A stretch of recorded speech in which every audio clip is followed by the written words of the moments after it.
Welcome to Nate Rose, a mad scientist's theory of the world. My name is Nate Rose. Most of you don't know me, and I'm just some random guy who loves to sit around and play video games and, explore whatever options there are available out there. Today I'm just going to cover a couple small things since this will be the first of many, and it's going to be on my theory of how the world actually works instead of how they say that it works. I want to cover this that anybody that has any kind of a religious belief, I'm not trying to shoot you down. I'm not trying to tell you that this is how you should think. This is just a theory. This is nothing more. So take no offense to it. First thing I want to cover is that when everything was created, according to science, there was this gigantic explosion, like a bang. Hence why it's called the Big Bang.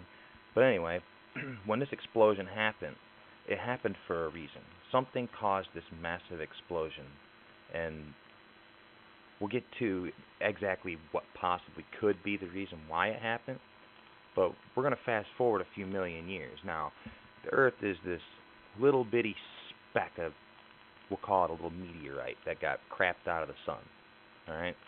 Or it caught into the sun's electronic, whatever you want to call it, magnetic sphere, all right? So we're stuck now in a constant loop around the sun, and this thing's a small, lifeless, meaningless little piece of rock.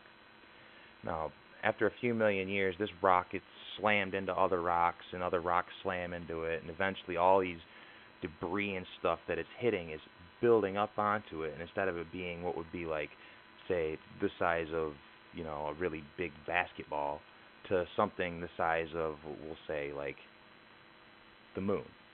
It'd be a good example of the moon.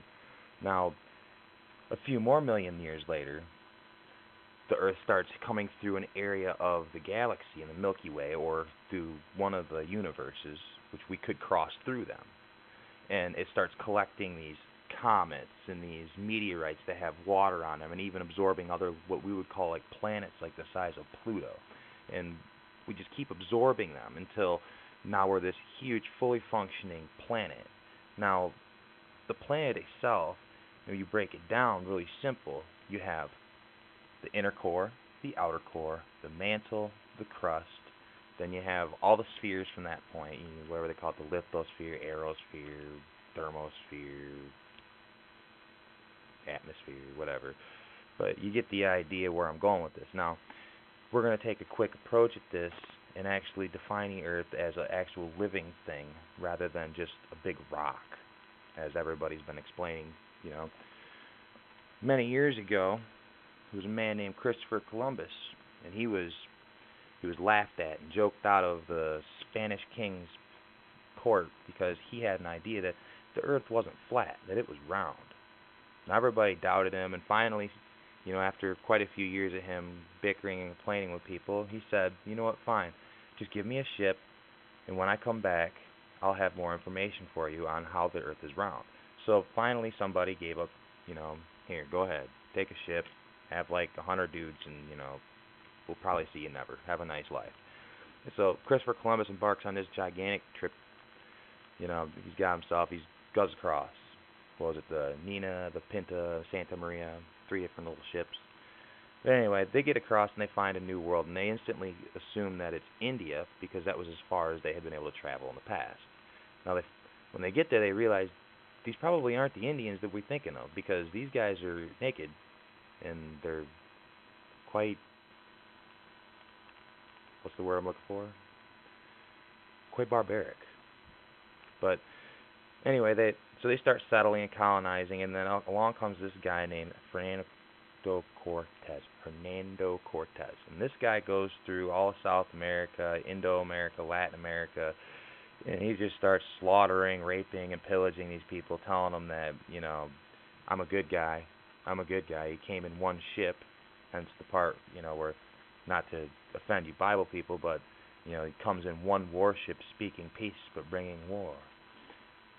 So anyway, they go through and they start demolishing everything they can, taking all the gold, taking prisoners, taking slaves, taking wives, doing whatever they can, and setting up, a more civilized, civilization.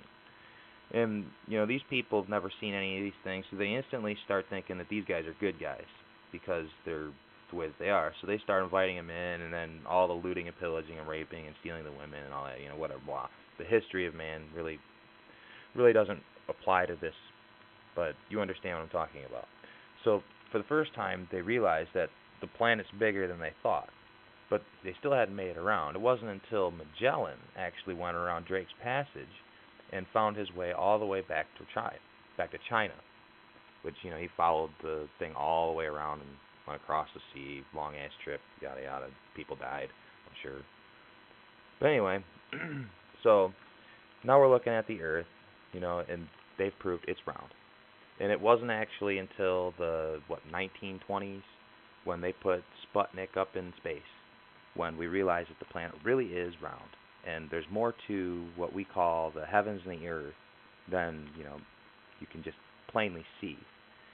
So anyway, sometime in the 60s, we decided we were going to embark and go to the moon. All right, whatever the date was, really doesn't matter to me. It doesn't apply to me. Just know that it happened. That's all that matters. I don't have to be some kind of a rocket scientist, if you will, to know and understand this stuff. But the thing that intrigues me is that when they got up there, they realized that nothing's as they thought it was. They used to think that these stars were, just lit things. That was it. They didn't know that they were burning balls of gas or planets that were orbiting around the sun. So, they put all these things in, and they realize, we've been wrong all these years because we've listened to something, I would say the Bible, but that would be just knocking off one. You can't knock off just one because all of them are equally the same, because they all talk about the world begins, the world ends, a bunch of crap happens, some people get thrown into the underworld or hell or whatever you might decide to call it. So we'll leave that at that, and now we're going to cover the Earth as a cell. The inner core and the outer core are the inner works of the cell. They are the brain. They tell every single thing on the Earth what to do, when to do it, how to do it. Now, if you understand how cells work, it's fairly simple. You can break it down. The cell is made up of a shit ton of different organisms, or as we would call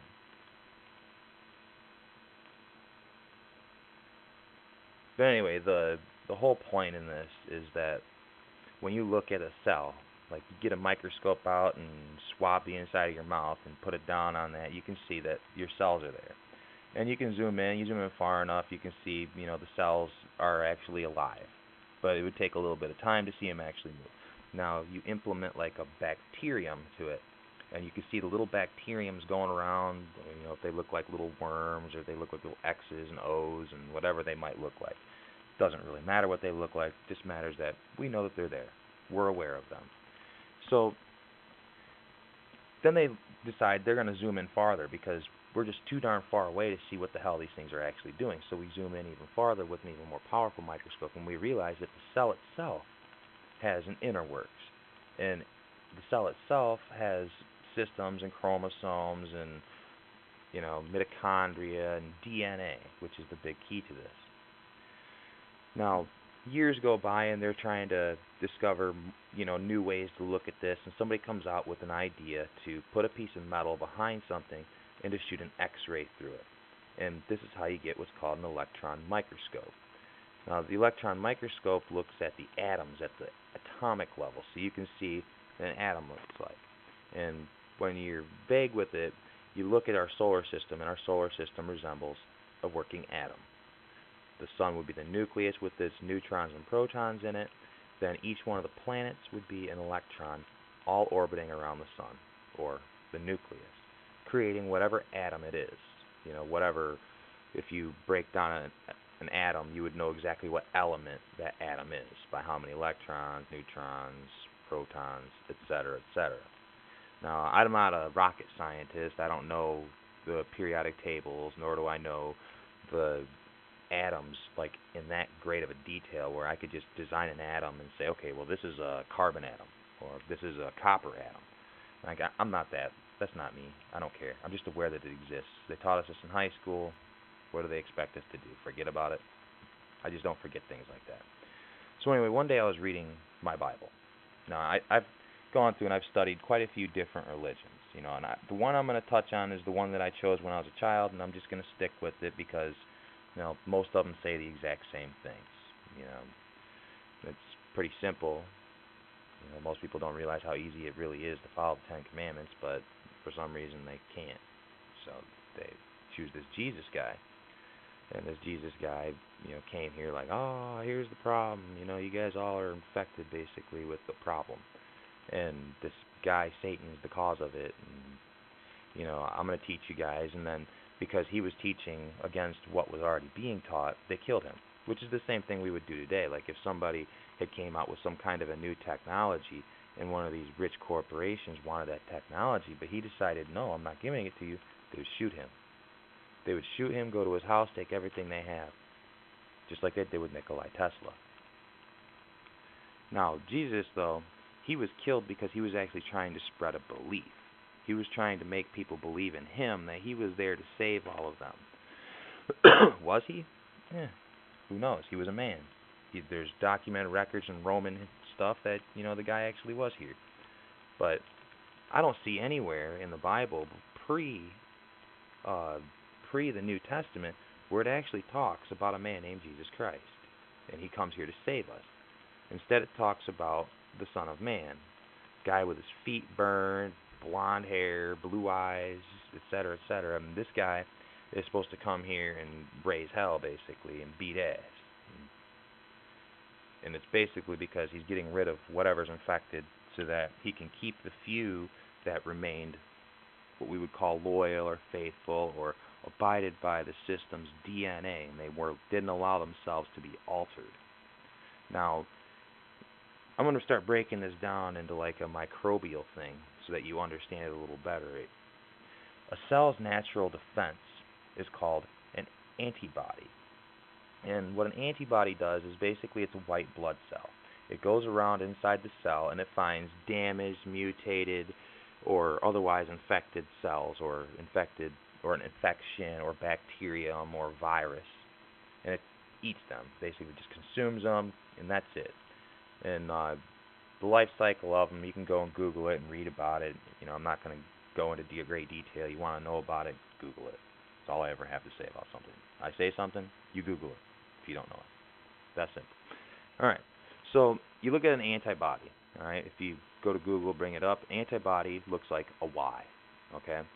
Now, the reason why this is important, I want you to stand up and I want you to put your arms out like you're in a Y. And then look at the picture and then look at you. And the only thing that is different is your head.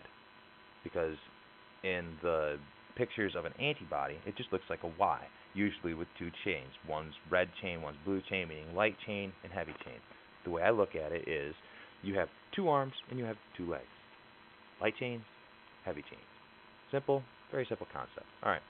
So over billions of years, your antibodies, they form resistances and knowledge and get smart about their cells so they know how to better protect it. Well, sometimes along comes a virus or a bacteria or a parasite or some kind of organism is coming to infect your cell that has already came across something like you. And it's protected itself with we'll say just for an example, like the way that a parasite works. It forms a mucous membrane around it so that the host, which would be like you, your body, or a dog or a cat, its natural immune system does not know that it's there. Otherwise, if it knew it was there, it would attack it, kill it, create the enzymes or the antigen to drop them out of you, whatever, slaughter them. But instead, since they're covered with this, it's a smellless, tasteless thing, so they don't even realize that they're there. Because they're mindless. They really don't have a mind of their own. So anyway, antibodies are going around in an affected cell. All of a sudden, the cell's like, whoa, I got a problem. Let's make some more antibodies, see if they can search it better. So the cell creates more antibodies. The antibodies are looking around and they don't find anything, and the cell's like, dude, there's seriously something wrong here. More antibodies. So it keeps more antibodies. Now you have an issue. now you're starting to overpopulate yourself with antibodies or creating a infection, a pus sac, if you will. All right. Now, look at how when you get a cut or a scrape, all right, your platelets come out of the blood, and the antibodies and stuff fight off whatever's there, while the builders or the platelets are creating a scab so that it can rebuild what was broken. You look at Earth the same way. The antibodies are here protecting as other people or other things are building a scab. Look at a city, right? A city is very, very intricate, and when you zoom out a good distance away from it, it no longer looks like buildings. It looks like a gigantic scab. And then you look at like a nuclear reactor. It's the same way. When you zoom out and get away from it quite a bit, it no longer looks like a nuclear reactor, but a big round zit that's ready to pop. And then every now and again, a nuclear reactor goes off and pop, and everything around it dies, and whatever. You can't really see it because it's radiation, but that doesn't mean that it's not there. So when you get near it with like one of those radiation detectors, it starts going crazy, and then they're like, "Oh, take your iron pills, yada yada. You'll be all right if you just take your iron." Well, that's true, but certain levels of radiation kill you, and everything else about it. But the radiation, okay, itself isn't the issue. It's the fact that the radiation is altering things in the genome around it. We'll say like the environment. Say you go out fishing one day out near a nuclear power plant, and poof, you get a fucking fish that's got 3 eyes. Okay, well, what the hell? You gonna eat that home? Hang that shit on the wall? Like, yeah, look, I found a 3-eyed fish. And everybody cracks up about your 3-eyed fish. Probably the talk of many, many conversations. So anyway, when a nuclear reactor goes off, it's basically just a pus sac or a zit being popped. All right. Now this is on a cellular level. We're not talking about us, because we're at the mitochondrial or whatever you want to call that level. All right. We're just the inner works of a cell, because the Earth itself would be a cell. It's got the plasma membrane around it so that nothing can just intrude it. It's got all the air and the clouds and all that, and that would be like its what would you call it? The Golgi complex, the lysosomes, the adrenaline for adrenaline rushes, etc., etc. Now, when you start getting deeper into it and you look at it, it's got other systems like sheep, bear, pigs, cows, snakes, fish, whatever. It doesn't matter. They're all there as like a nutrient. That is the food that the Earth will eat eventually. Because when it dies, if it's a fish, it goes straight to the bottom of the sea. It decomposes and turns into a nutrient, which other microbes will eat, or other animals will eat, or will just be in the Earth, and then we'll say coral reef forms. So it's thriving life off of death. It's the same way with us as humans. Originally, in our original nature, we weren't put in caskets. So our body would be allowed to return to the Earth. Now, in recent years, we've been putting all of our bodies inside of these caskets or burning ourselves so that, we can be buried or taken home in an urn or whatever. But the fact of the matter is that the Earth is no longer getting us as a nutrient source. You see a bear dies, he decomposes, and all of his bones are the only thing that are left. That's the only really remnant that's left after you die, and it's been a couple years. So they'd return to the Earth, as you would call it. According to certain religions, that's how you return to the Earth, by decomposition or by, dying or whatever. They say that you have a spiritual energy like the monks will tell you. You have an internal chi, or as they call chakra, which there's 7 of them, and then there's a bunch of minors. But one's in the head, like at the top of the head. One's in the forehead above and between the eyes. One's in the throat. One's in the heart, one's down by the bottom of the lungs, and one's down by the belly button, and one's down by your natal areas. Alright? And if I missed one, well, I'm not looking at anything to write it down, but you get the idea. Alright? So you have these spots in your body that you're able to call forth like this energy. Like, I don't know if you ever watched Dragon Ball Z, kind of like that, but not on such a grand scale. So you got these martial artists and these monks, and they're able to break rock with hand. Well, obviously that rock is stronger than your hand. How did he break that rock? Well, he learned to channel whatever that chakra chi energy is that he has into mind over matter, which is where we're going to focus on this. Because if we are a part of one big system and it's our job to control that system, then we need to learn how to control ourselves to control what's going on in that system or to protect that system. So let's just for a second say that that rock is the enemy, all right? The person meditates and they come at one with themselves, or as I would like to call, come one with the Gaia, the earth, God, depending on what religion it is that you practice. And after you realize what I'm talking about, you'll be like, oh, that's kind of cool, actually. So this guy learns how to harness the ability to break this rock because that is his enemy. And he makes it out that his enemy, and he is basically letting the environment around him, every bit of blood cell in his body, every bit of everything in his body knows that it's about to strike this thing. Every piece of its energy has to go to it to do it. So when he does it, he builds up his energy or builds up his chi or his chakra, and he thrusts his fist as hard as he can, or his hand, or his bridge hand, or like karate chop action like Buzz Lightyear, and he punches that shit, hits it, whatever he's got to do, and it breaks. Everybody else standing around is like, oh yeah, that's awesome, dude, you did a good job, excellent, man, nobody's ever done that before. Or you got people that are able to just grab onto these extremely hot, red hot molten metal and stick it in their mouth. It doesn't burn them for some reason. You'd think that molten slag would burn right through a person, but they could do it. The guy on the Guinness Book of World Records. Or you got people that can take needles and stab them right through their cells and pull the needle through, but they're not bleeding. It's because these people have learned how to become one, at least enough to control their own self, like a nucleus would control its host, the entire host. The nucleus is the brain.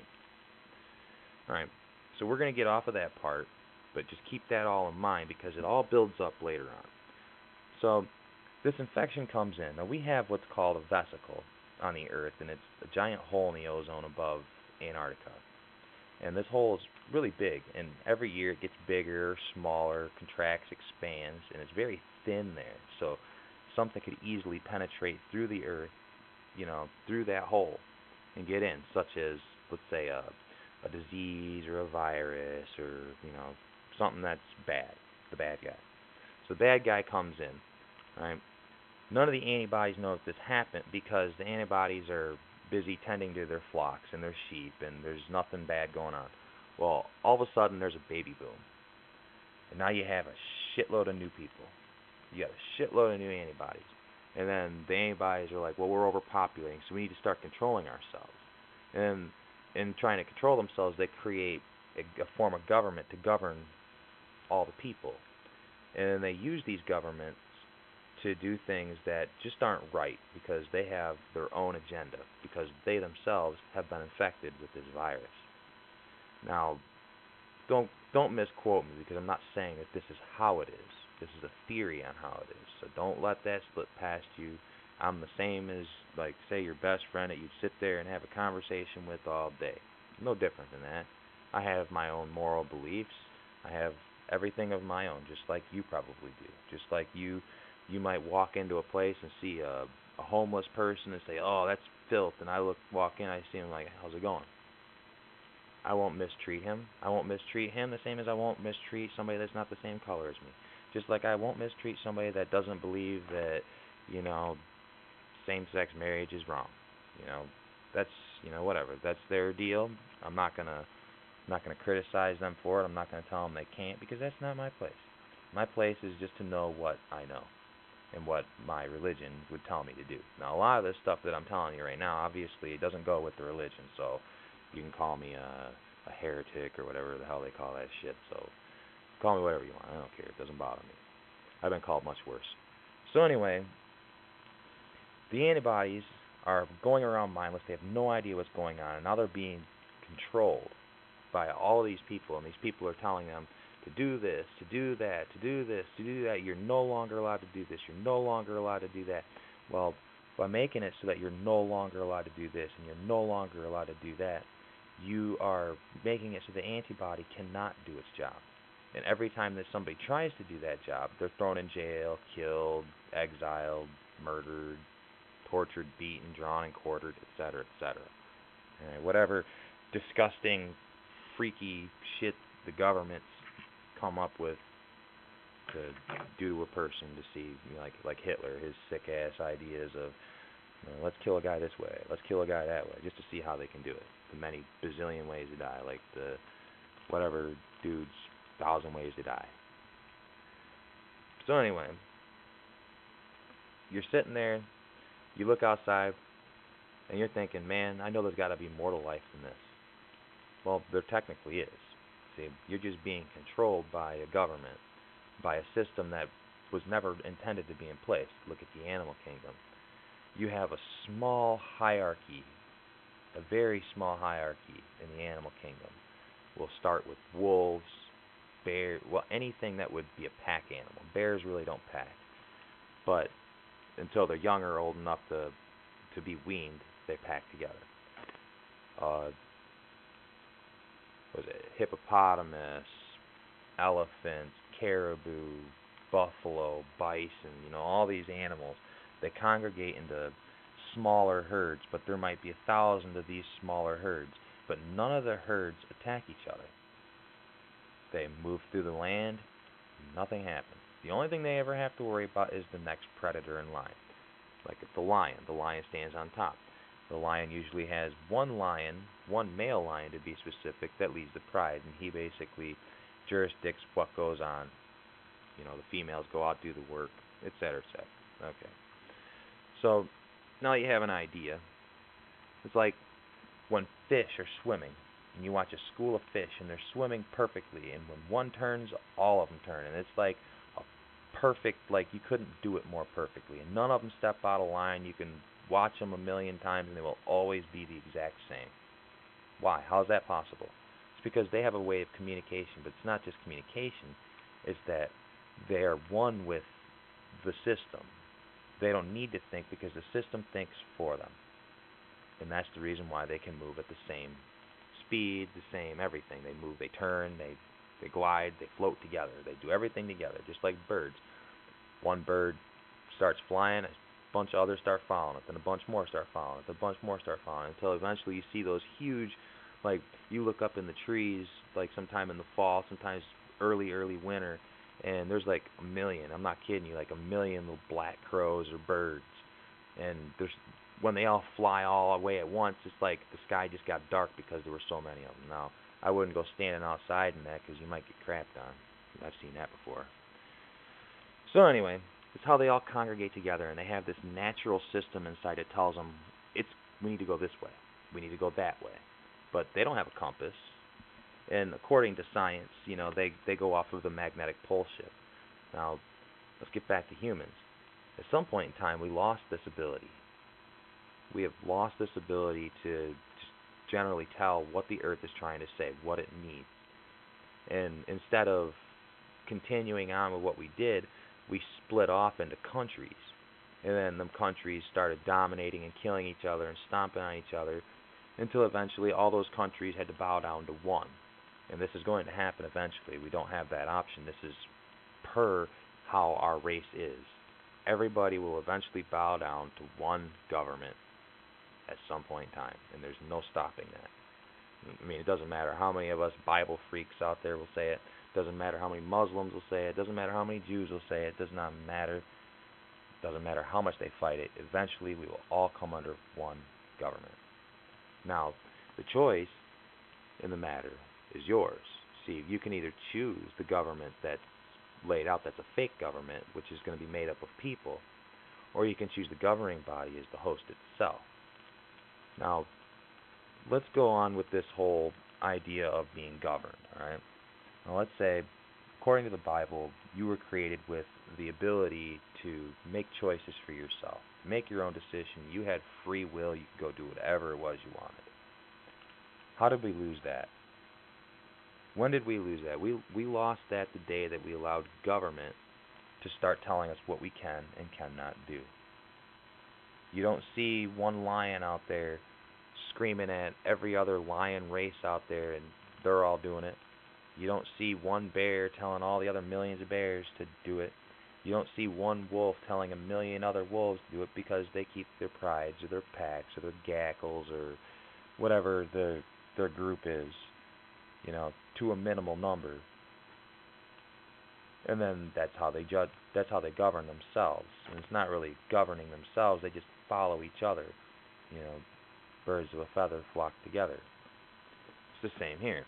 It's just the exact. Actually, it's technically the exact same when people look at racism.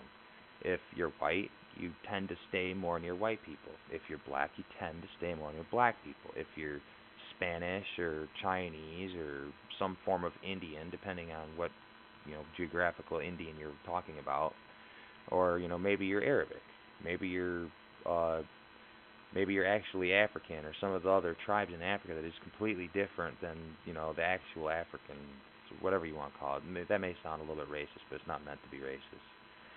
But anyway, so just so you get the idea. Now, at some point in time, we started mixing together, which is totally different. I mean, yeah, you do see dogs. You put different color cats together, they really don't have a problem. You put different colored dogs together, they really don't have a problem. But I've noticed the smaller dogs tend to be more aggressive, and the bigger dogs tend to be more playful, like little puppies. And it's kind of the same here. Like you get these small people here in the United States, and we'll just use the United States as an example, all right? I like to call it short people syndrome. They're not exactly what you would call a dwarf or a midget. I don't know which term would be more politically correct, but they're both out there. And they get these, for some reason, they've got to have the biggest truck. Like, I'm driving down the road in my Toyota Celica, and I see this Ford Ford F-350 pull up next to me, dually tires, and it's sitting on like 36s, and this guy's got to get a step ladder to get out because the truck sits way over his head. And he gets on, he's like, "You like my baby?" And it's like, why do you need a truck that big, man? You don't need a truck that big. What's wrong with you? And then the same concept where I said the bigger ones are usually whiny. Find the biggest dude in the club. I bet you that guy's more sensitive with his emotions than anybody. Now, that's a stereotype, yes, but it is an often overlooked stereotype. Sometimes the bigger guys are some dominant dudes. Sometimes they're not. Just saying. It makes a little bit more sense to me that way. Now, whether it's correct or incorrect, you guys can be the judge of that. I'm not going to sit here and blow smoke up your ass and tell you this is how it is. I'm telling you, this is a theory. And in order to understand and hear the theory, you gotta know and understand the thinking of the person that's giving you that theory, not just the theory itself. Because the theory itself sounds anti-Semitic, anti-everything, basically. So don't think I'm anti, because I'm not. I'm all for humanity. Whatever people want to go do, they can go do. I'm not going to complain about it. I mean, unless, of course, you're kicking my door in and threatening to do bodily harm to me, then I might have to regulate. So anyway, so let's say that this bacterium or whatever is infecting the earth, and suddenly somebody figures out that it's infected. There's a problem. Now the earth realizes, hey, now I know what the problem is. Now I'm going to create the antigen. So it produces this antigen. Now the antigen is basically a lock and key type thing, and the antibodies grab a hold of it, typically with their light chains. Grab a hold of the antigen, and then grab a hold of the whatever the enemy is, whether it's a parasite or bacteria or virus, whatever the enemy. We'll go with the enemy, right? So they point this weapon, which in our case right now would be a gun. In the Bible's case, it says that it's incense, like frankincense, myrrh, even dragon's blood, and sandalwood. And those are just to name a couple. There's quite a few actually talked about. So anyway, we go a lot more into detail with this because now the cell has recognized that there's actually a problem. It knows where the problem is, and it's producing the antigen. The problem is where the antigen's at is an unknown place. So now the antibody has to go in search of this antigen. Now, let's just say, for an example, that there's a special kind of tree, say, that grows in Brazil. Okay, we'll just throw that out there. It grows in Brazil.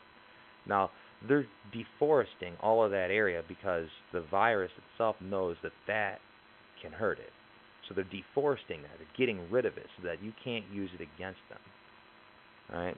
Now, the people are fighting it. You get these humanitarians out here saying, save the trees, save this. Well, maybe they're right.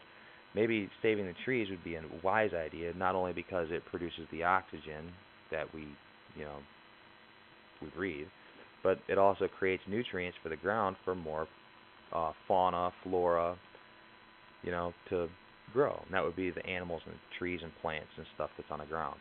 Because, every year trees shed their leaves, and those leaves fall to the ground, and then those leaves decompose and turn into nutrients, which are eventually rained down into the ground, and then the plants have something to eat. In which turn, the plant comes up, and then the deer will eat the plant. See how the life cycle works here. Now, for a long time, we have been doing what's called genetically modified organisms. And if you don't know what that is, you can go educate yourself. I'm going to give you a quick little brief on it. It's where they go into the organism's DNA. And the DNA is like what you will be. Every single last thing of what you'll be, what you'll look like, what color your hair is, how tall you'll be. That's your DNA. That's how your body knows to grow to be that. All right? And they're altering it. They're going through because they wanted to create plants that create a better yield. So they find out all this stuff. They go into the DNA. They take these DNAs, they mix them, they mash them, they grow them in a little science facility, probably underground or in a greenhouse out in the middle of Arizona somewhere. This is a guess. All right. Anyway, so finally they figure out, okay, well this here will create a corn that's 3 times bigger than normal. Your normal corn's like 6 inches long or 12 inches long, and now you're able to get these 30-inch long pieces of corn that are just massive. All right. Obviously, that's not normal. It would be excellent if that was exactly how it worked, but that is not. What happens instead is that because of the DNA modifications, the leaves, everything that I said before, like when the plant's hewn down and it's allowed to decompose and return to the soil, now you have genetically modified compost. And now the next plants that grow, whether they're genetically modified or not, won't even matter because they're eating what's genetically modified. And that genetic modification that they're eating is genetically modifying themselves. An example of this is like when you go to the store and you buy certain types of antibiotics, which isn't legal in the United States anymore. You have to go through a prescribing doctor to get antibiotics. So after a while, all these diseases and stuff are getting poked and pushed around by these antibiotics and getting killed. Eventually, the germs and stuff get tired of it. Like, enough's enough. We got to figure out how to fight against this. So they form some kind of a protective shield or have formed immunities to that. Much like some of the animals out there, like there's this little possum-looking thing that can take out scorpions. Yeah, the scorpion can sting it and it'll hurt it, but it won't kill it because over time it's evolved a resistance to that poison venom. This is the same concept. Now, when you look at it, every time that something's genetically modified, it is no longer a part of the standard system. It is an entirely new system. So when one plant was genetically modified, that doomed our planet to everything being genetically modified. Now let's go back into the cell, because one of the first things anything does, a bacteria, a virus, a parasite, it tries to alter the cell's DNA so that the cell will create little mini-me's of its, bacteria, and then they will mass produce these, and they'll start sending them back out of the cell to go and infect something else. So let's hold it right there on that, because when you modify something, let's say that DNA modification is actually, let's say, a satellite or a rover or a Mars lander or something. Right? It goes out into space and it communicates with us through Earth using radio waves or light waves or whatever method they would use at that point. It might even be microwaves. Who knows? Who cares what method it is? The only thing that matters is you're aware of it. Alright. Now, there's little things that run through a system looking for these things, like larger antibodies.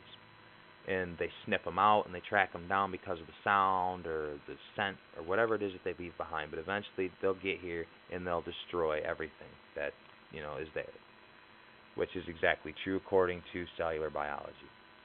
Don't know about it? Google it. Google every last thing to know about plant cells, animal cells, how a cell works, the inner works of a cell, the anatomy of a cell. Even even research the atoms. That way you understand and know how atoms work. The only thing that really matters, though, is that you are aware of it. That is the only thing that matters. You don't need to know it like a rocket scientist. So anyway, you're sitting there and you're looking across, and say you watch like us send a spacecraft up. It's pretty cool. You watch it go up. It gets all the way up and gets out of the Earth's atmosphere, and now it's out. And now it's communicating with the Earth. It's emitting this sound that is so freaking loud that you could probably hear it from Mars. And eventually, at some point in time, there's going to be a God cell, as I would like to call it, will come and it will eat us, our whole cell. It'll digest us and spit out what it can't digest, and that'll be turned into food for the solar system. Just like what happened with the planet that was between Mars and Jupiter. There used to be a planet there. Now it's just a big asteroid field. And the same after Pluto. After Pluto, there used to be the same thing, except the one after Pluto was massive. It was very large. In fact, I would have to guess it was at least 20 times the size of our sun. I mean, that's a lot of debris out there. So anyway, that's just a guess. I'm not gonna stand behind it with some calculator like a Squint would. That's not me. I'll leave that up to the NASA guys or somebody who reads this or listens to it and actually listens to it instead of turning it off, listens to it, which most people do.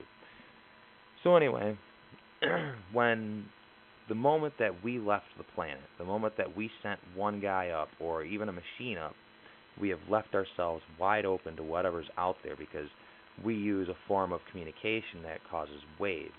Now, this is leaving a footprint. Eventually, something's going to see this. Just like when we sent whatever it was, the Voyager or wherever the hell it was that's way past Pluto and we lost communications with years ago. Something might find that someday and be like, what the hell is this? And they find it and they say, oh, well, we know right where that's at. Let's go kill them because now they're able to get off their planet. It's infected. So they come to kill us. Just like, a host cell would kill its own cell because it's trying to stop the infection from spreading. Very simple. Alright, now I'm not saying that the human race is the infection because I'm pretty strong against that. We're not an infection. What I think it is, though, is that the human race has been infected. We've been infected because we are the ones that are supposed to protect everything on the earth. And since we're infected, we're made to believe that it's something that it's not. Like I was saying earlier, you got no government to all of a sudden having government. And the government starts telling you can't do what you normally would do anymore. Or if you do want to do it, you got to fork out, however much money. Now, they're taxing you. They're taking your God-given right to land, to hunting, to everything, because they're afraid that you'll figure out the system. Now, the system itself is very simple. I mean, it's just like any old cell. It's got a nucleus, an outer nucleus, then chiromatin or whatever it is. Then you got the endoplasmic reticulum, and then a Golgi complex, and so on and so forth. I could literally show you the diagram and explain that, this is water, this is, the endoplasmic reticulum, this is the nucleus. Obviously, if you went and looked at Google, you would understand exactly what I'm talking about. I don't need to do the research on it because you can look at it. Most of you probably already know what I'm talking about because they taught everybody in school what an atom was, what a cell was, and the basic makeup of a cell. And in health class, you learned how diseases and infections and viruses happen. Very simple. So let's say that the Earth is infected. We've figured out what the problem is, and we figured out that the antigen's there, and this antigen is a random tree, like I said, in Brazil. Now, they're working on cutting those down, but they have to send people to do it because the virus or the bacteria itself can't even get close to it because it'll kill it. Well, that sounds kind of like corporate. Corporate guys don't do anything. They just sit around. They sit up in the top of their happy little scab and pull strings like puppets. And whenever somebody opposes them, they kill them. Kind of sounds like the Jesus story a little bit. So anyway, we find the antigen, and us as antibodies grab a hold of the antigen, and we point it at the virus, and we kill the virus. Now, the virus has no choice but to do one of two things. One, die, or two, leave the host. And when it leaves the host, you will definitely see it leave because it will be very big. Now, this could have happened before, anybody was around. This could have happened in the middle of the Ice Age. The Ice Age could be a direct reason why. Think about it. Ice Age looks kind of like a remission. So anyway, we end up fighting off this thing. All right. Now this thing leaves for a long time, and then it comes back. The first thing that happens when it's detected is one antibody detects the problem. And then he goes around and he tries to tell and gather and rally all of the other antibodies. And if the other antibodies don't believe him, they consume him, or they kill him, or they torture, whatever, and say, you're not working with the system's DNA, you are off the beaten path.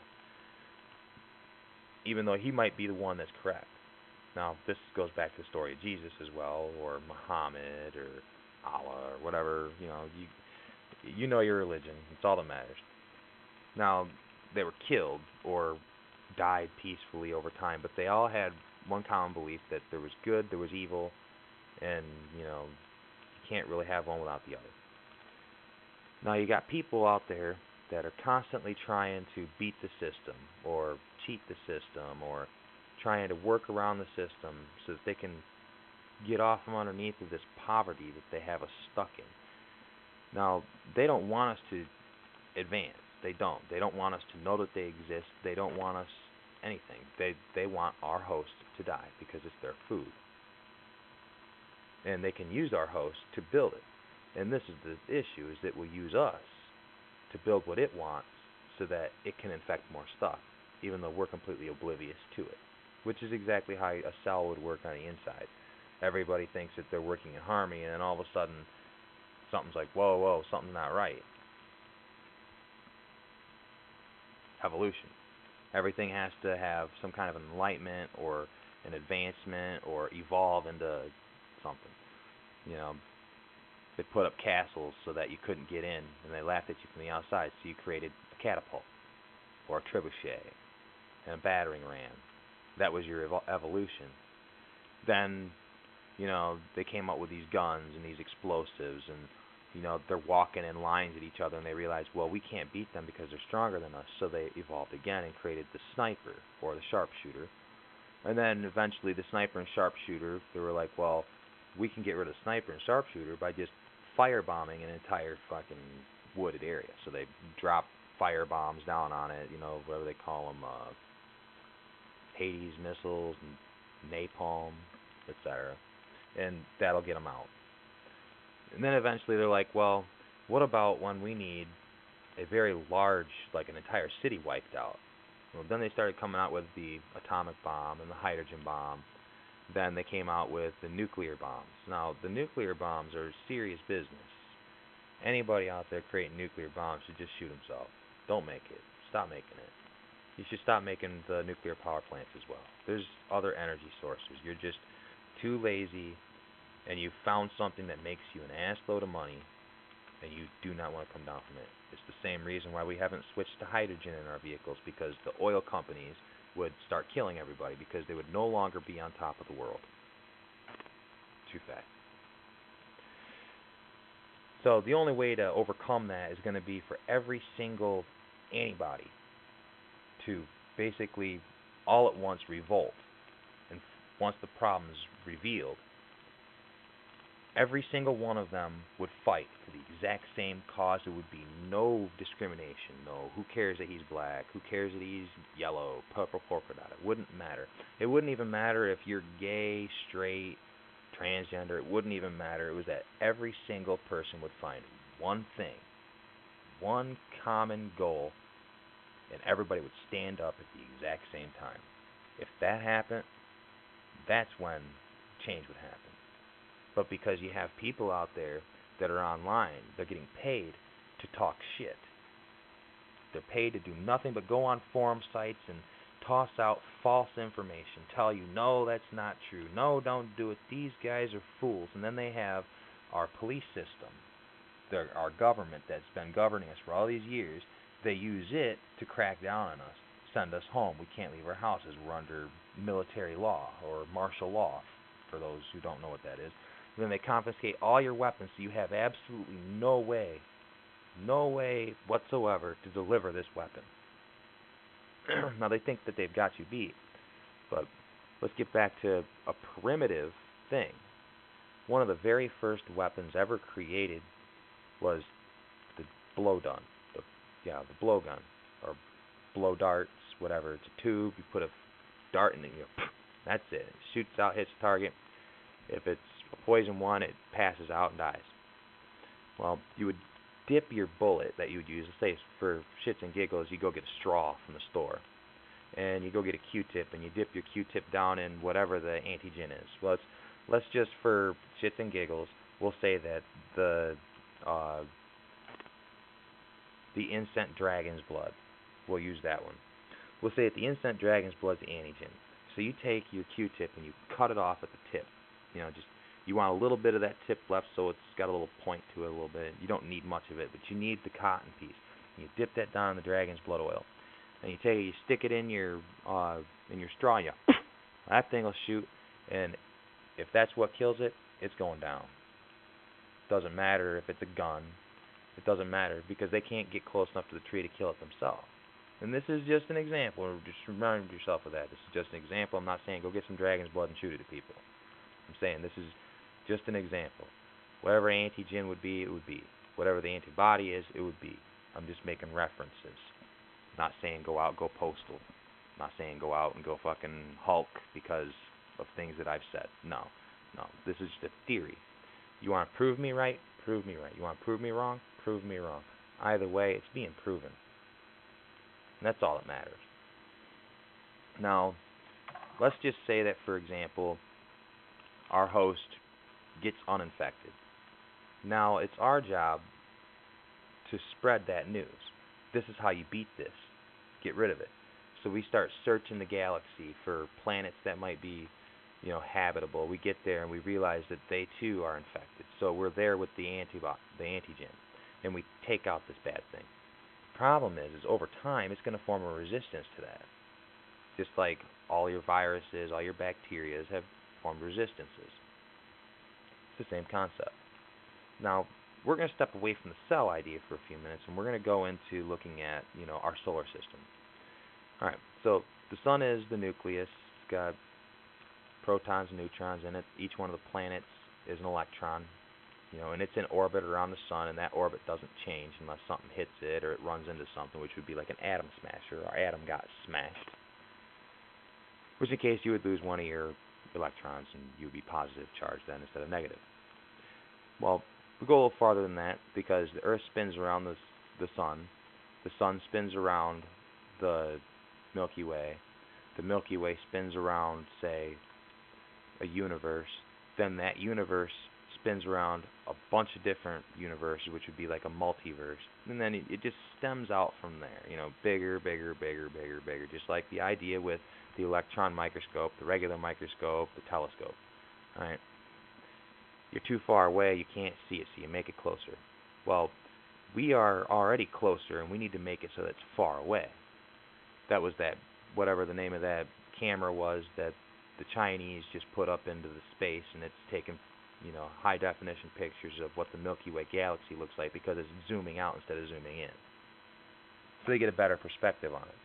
Now, I have my own personal belief. I think that the multiverse, universe, everything just turns out to be one really big tree. And sitting in front of the tree is a sign that says, the tree of life and knowledge, don't eat.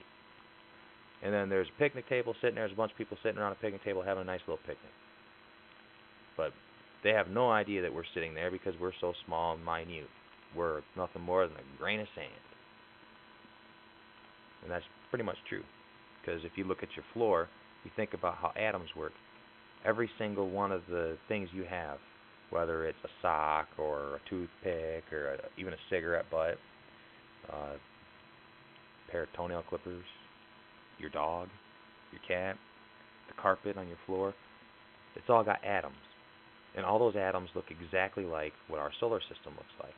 So to make this sound a little bit easier, if we could zoom in far enough on an atom to each one of those electrons and zoom in on those electrons, I bet you that those electrons eventually would turn into entire organisms on their own, just like our planets. They don't really change direction if they move around the sun, neither do electrons. They have a fixed orbit unless something changes them, but they won't just change naturally. So you have the idea. The idea is pretty sound. I mean, you can use the Bible to translate all that stuff because I wrote on my Facebook a bunch of things, that describes it a bit more than this, and I'm sure it's more on cue, but I thought maybe it's better to make a audio file for people that just want to hear it, and maybe just hear who it is that's actually talking, so it doesn't sound like it's a racist or sexist or anti-gay, whatever. It's not. It's not meant to be that way. Don't think that. I might have said some things that sounded like it, but they are not intended for that. Everything's intended for nothing more than the theory. This is Nate Rhodes. Until next time, peace.